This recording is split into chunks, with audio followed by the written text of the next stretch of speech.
Le fait de manger de la viande apparaît aujourd'hui comme étant une évidence. Mais explique-moi, Neshama, est-ce que cela a toujours été le cas? Que nous dit la tradition juive à ce sujet-là? Est-ce qu'à un moment donné, les hommes étaient végétariens? Oui, Hugo, tu as raison. Jusqu'au déluge, les hommes qui peuplent la terre sont végétariens. Ce n'est qu'après la sortie de l'arche, donc après le déluge, qu'Akadosh Baruch Hu va autoriser Noach et ses descendants à manger de la viande. Il s'exprime ainsi. Tout ce qui se meut et qui vit servira à votre nourriture. De même que les végétaux, je vous livre tout. Toutefois, la chair, tant que son sang maintient sa vie, vous n'en mangerez pas. Cela se trouve dans la Genèse, chapitre 9, versets 3 et 4. Les règles complémentaires de la cacheroute destinée uniquement au peuple juif seront données qu'après le Matan Torah. Mais là déjà, on a une autorisation de pouvoir consommer de la viande avec cette restriction d'interdire la barbarie. Ce qu'il faut comprendre, c'est ce qui s'est passé. En fait, au sortir du Gan Eden, les hommes sont encore dans une grande proximité avec Akadosh Baruch Hu. Le rapport à la spiritualité est assez simple, assez facile d'accès. Mais les hommes vont commettre un certain nombre d'égarements, on l'a vu dans le début de nos entretiens. Ce sont ces égarements qui les mènent jusqu'au déluge, jusqu'à la décision prise par Akadosh Baruch Hu de finir une histoire avec cette génération-là et de commencer une nouvelle histoire avec Noach et avec ses descendants, avec ses enfants. Ce qui a changé, c'est l'homme. Le poids de sa matérialité a augmenté d'une certaine façon. Il n'a plus un accès aussi simple à la spiritualité et il va falloir qu'il travaille sur sa matérialité pour l'élever vers la spiritualité. Ce travail va passer par des actions qui sont des actions matérielles de l'homme, notamment la nutrition. Le fait de manger, c'est un acte d'une certaine façon animal. Tout être vivant a besoin de se nourrir. Mais le rapport à la nourriture, donc à cette matérialité brute, à notre matérialité corporelle, doit se travailler, de manière à ce que cela nous permette de nous élever. Que les animaux que l'on consomme eux-mêmes, on va les élever.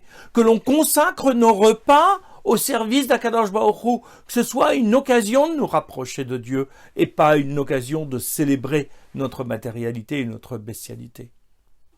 La manière que nous allons avoir de manger, en retenant nos pulsions, en retenant notre gloutonnerie, en mesurant les choses que l'on mange, en les choisissant, sont une manière également d'éduquer, d'organiser, d'orienter notre besoin matériel, qui est légitime, mais qui ne doit pas être une occasion de nous laisser nous entraîner vers la bestialité. Bien sûr, les plaisirs gustatifs sont autorisés. On a le droit d'avoir du plaisir à manger, mais ça ne veut pas dire que ce plaisir est une fin en soi. Le fait de choisir ces aliments, de faire en sorte qu'ils soient consommables de manière agréable, c'est positif. Mais attention à ne pas nous laisser dériver vers la priorité donnée au plaisir physique, au plaisir matériel, alors que c'est une occasion de nous rapprocher en prenant conscience de ce que l'on mange. Mais, Ego, rappelle-moi le lien qu'il y avait, que tu m'avais rapidement évoqué, entre la table et le temple. En effet, Ego, il y a un rapport. La table sur laquelle nous mangeons correspond au misbéar, à l'autel du temple. C'est-à-dire que les animaux que nous mangeons correspondent à ceux qui sont sacrifiés dans le temple. Mais rappelons-nous, nous n'offrons pas de sacrifice à Dieu. Nous ne sommes pas en train de lui faire un cadeau parce qu'il aurait du plaisir matériel à ses sacrifices. Dans son immatérialité, Akadosh Baruch Hu va accueillir notre intention plus que le résultat de cette intention. C'est-à-dire qu'il va prendre pour lui comme étant un véritable cadeau notre démarche de rapprochement en prenant conscience au moment du sacrifice qu'on est en train de maîtriser cette matérialité pour nous approcher de Dieu, cette matérialité qui est la cause de nos égarements, de notre éloignement de la spiritualité. De la même façon, la table, qui est en parallèle complet avec le misbéar, doit être l'occasion de nous rapprocher, de faire des bénédictions, de dire des livrets Torah, mais aussi de prendre conscience de ce que l'on est en train de faire. Et je voudrais revenir sur deux éléments. Le premier, c'est la shrita. La shrita, c'est-à-dire l'acte matériel d'abattage de l'animal, doit être fait dans le plus grand respect de la souffrance animale. Les sacrifices ne sont pas là pour détruire, pour faire du mal, pour manquer de respect à l'être de l'animal lui-même. D'ailleurs, dans toute la législation, nous avons des règles pour éviter de faire souffrir les animaux. Lorsqu'un bœuf est en train de fouler du blé, on ne lui mettra pas de muselière pour l'empêcher de manger.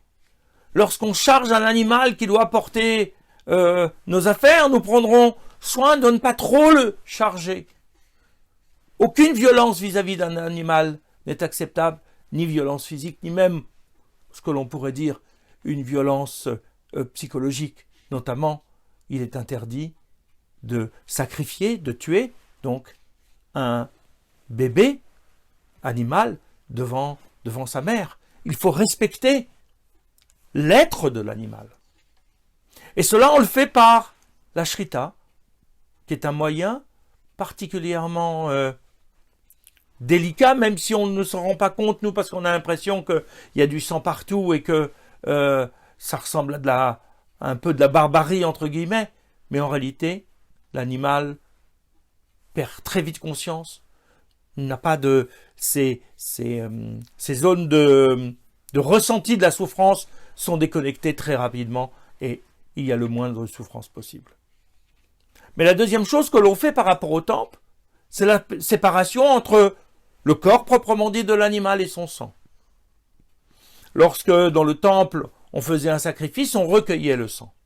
Le sang qu'on allait ensuite asperger sur les 4 coins un peu surélevés du misbéar de l'autel. De manière à montrer que cette force vive qui était celle de l'animal, nous la consacrons à Akadosh Baruch Hu. Non seulement sa matière propre, qui devient inerte, mais sa force vive, son être, sa personnalité en quelque sorte, on la consacre à l'élévation vers Akadosh Baruch Hu.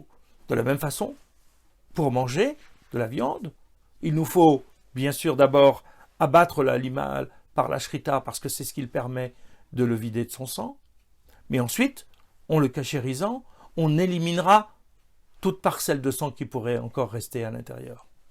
Pourquoi ? Parce que le sang, c'est un peu comme l'âme de l'être. Comme l'âme, le sang est partout à l'intérieur du corps. Il n'y a pas un espace réservé au sang. Il est partout. Il donne de la vie, de l'énergie, de la vivacité et de l'existence dans l'ensemble du corps. C'est donc cette force vive, symbolique, qu'il nous faut respecter. Cet être de l'animal. Parce que ce n'est que lorsqu'il est vivant qu'il exprime, si l'on peut dire, à un niveau animal, sa personnalité. Et les animaux, eux aussi, même si on les voit semblables les uns par rapport aux autres, ont un caractère, ont une personnalité, ont une originalité, qui est leur être propre. Cet être propre, il nous faut le respecter, cela ne se consomme pas. Sa matière propre, nous sommes autorisés à la consommer, mais uniquement parce que nous en avons besoin pour nous élever.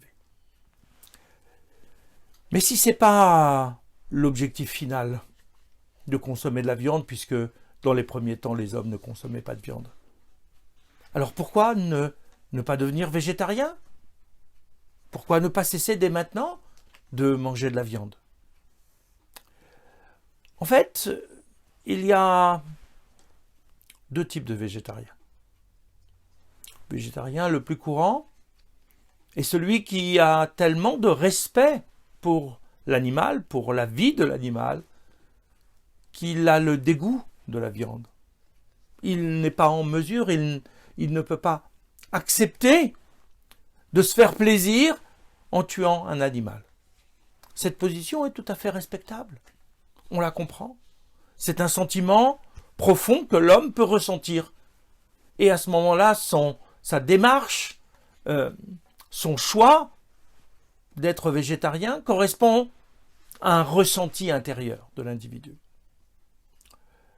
L'autre manière, c'est celle que tu envisages un peu, Ego. C'est-à-dire le sentiment de vouloir s'élever artificiellement au-dessus de sa condition humaine. Mais quelque part, Ego, c'est un peu d'orgueil. Parce que, en dehors de quelques êtres d'exception, de grandes sadikim qui sont à un tel niveau d'élévation que le seul fait de manger devient complètement secondaire pour eux, qu'ils choisissent, eux, de ne pas manger de viande parce qu'ils sont déjà dans un état proche de celui du Gan Eden, sur terre, oui, mais pour tous les autres hommes et femmes que nous sommes. Nous avons encore un vrai travail à faire sur notre matérialité, sur notre animalité intérieure. Ce travail, la cache-route avec ses règles, la viande avec sa consommation, qui fait que lorsque il y a un repas de fête, alors il y a cette possibilité d'accentuer ce travail avec de la viande. Ce travail est nécessaire à nous, à notre élévation, à notre prise de conscience. C'est un travail intérieur qui passe par le fait de manger, le fait d'ingérer, de maîtriser notre matérialité. C'est apprendre à maîtriser nos pulsions de toute forme, qui risquent de nous entraîner loin de la spiritualité. Tant que nous avons ce travail à faire sur nous-mêmes, d'une certaine façon, le fait de choisir d'être végétarien nous est quasiment interdit, parce que ça voudrait dire qu'on se considère comme étant déjà arrivé. Tant que nous avons ce travail à faire sur nous-mêmes, alors il nous faut continuer à utiliser les moyens qui nous sont donnés par la halakha pour le faire. Mais comprenons que ce travail d'élévation se fait tout au long de la vie et qu'il demande énormément de modestie. Si nous croyons que nous sommes déjà dans la situation des premiers hommes de Adam et Chava, nous nous trompons lourdement. Et nous devons commencer encore plus à faire ce travail sur nous-mêmes pour essayer de nous approcher de Dieu en comprenant que nous sommes encore ici et maintenant, en attendant l'époque messianique, des êtres faits de corps et de sang, de chair et de spiritualité. Au moment de l'époque messianique, lorsque le lion ira paître avec l'agneau, c'est parce qu'ils seront devenus végétariens, herbivores même pour eux. Mais à ce moment-là, nos pulsions, notre Yetzer Hara sera vaincu et l'on pourra revenir, parce que nous n'en aurons plus besoin. Un régime plus végétal, plus éthéré, moins bestial, parce que notre bestialité aura été éliminée. En attendant, restons modestes.